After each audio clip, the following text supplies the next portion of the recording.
Well, hello there, and welcome to Guitar Builder's Life Hack, the show where I show you some of the things that I've made to make guitar building easier for myself. I hope you'll enjoy this show. Let me know in the comments below if you did, and if you think any of these things that I'm showing you are useful to you. Let's go and take a look. So, this is my Pickguard Organizer.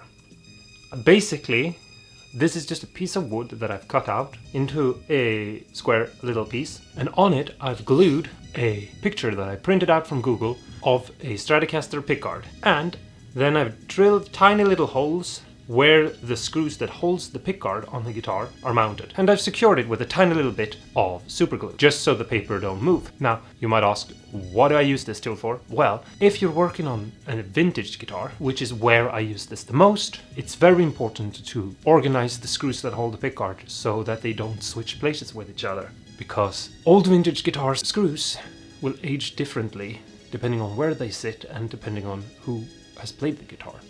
If you play a lot around this area here, where the neck pickup is, the screws up here will be more relict than the screws down here, for example. And if you own an old vintage Stratocaster from the 60s and you've paid a lot of money for it, or you've had it your entire life, it will definitely be noticeable and weird to see the screws change and be in different places. And so all I do is I remove the screws and I screw them into this block, and I put them in the hole they are supposed to be in. So I know that this upper horn part here has the screw that is going to go back into the actual guitar at that location. It's super simple to do. You just need to print out a picture of a Stratocaster pickguard, a Telecaster pickguard, whatever guitar you have, and glue it to a piece of wood. You can take just a piece of wood and drill holes and write numbers under them, but I've noticed that I get confused and that I often mistake what is the first number,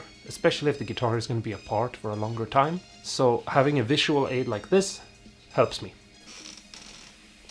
Well, there's the show. I hope you liked it. Let me know if you did. And also, if you wouldn't mind giving this a thumbs up, or maybe even subscribing. That will let me know if this is appreciated and if you want to see more of this. But until next time, see ya.